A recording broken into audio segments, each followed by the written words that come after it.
Medieval Europe. Let's clash some clans.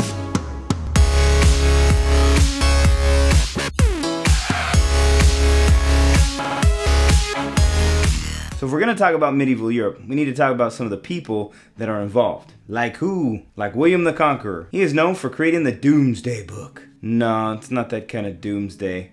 It was a census. A census is counting the number of people in your area or your territory. He did this so that he can tax the heck out of people. Another great king was the Frankish king Charlemagne. Charlemagne Jenkins. Charlemagne was a rare, educated king, and he supported books and learning and education. Charlemagne had a strong army, and he was really respected by the troops. He also set up a bunch of courts throughout Europe. Frankish king Clovis converted over to Catholicism. I don't know anything else about him. There was a young French peasant girl named Joan of Arc who felt God called her to fight in the 100 Years' War. In medieval Europe, there wasn't such a great centralized government, but there were certain elements of government that began to be implemented, like the Magna Carta. The Magna Carta is a document of government that gives the citizenship certain rights.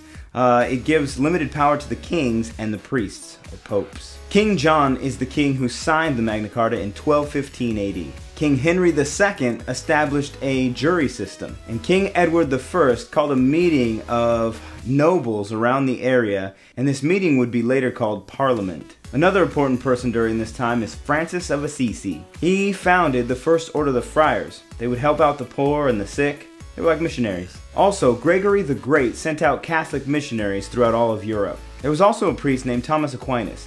He would take his Catholic belief and combine that with teachings of Aristotle, philosophy. Hildegard of Bingen founded a convent in Germany and also composed church music there. Europe's unique geography provided for good trade, good fishing, and safety.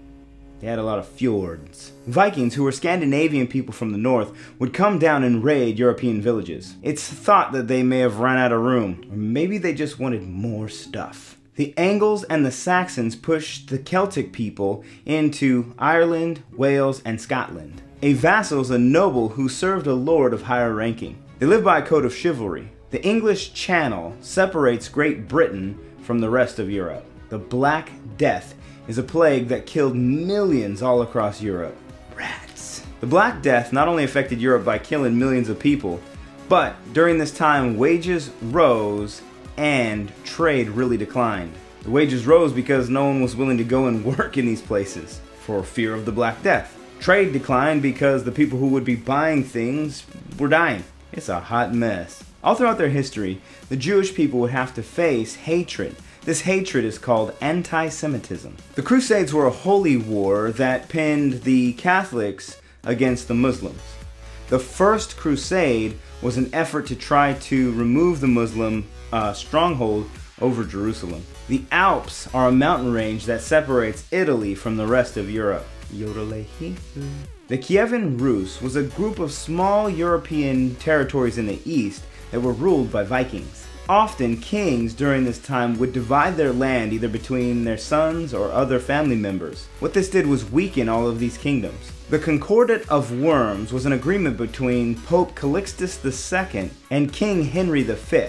This agreement limited the power of the kings, and they were no longer able to choose church officials. During this time, Moscow becomes an important trade center. The Inquisition was like Catholic church court, and usually they were torturing and killing people for being heretics. Jesus would not have signed off on this. England and France battled in what was called the 100 Years' War. I wonder how long that lasted. Medieval cities were dirty, nasty, unsanitary, crowded places. That's why the Black Death got them. They were also run by a city council. So how did the Crusades affect medieval Europe?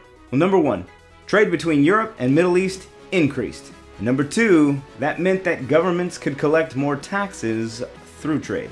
And lastly, the nobles who joined the war would often set their serfs free and sometimes sell their land.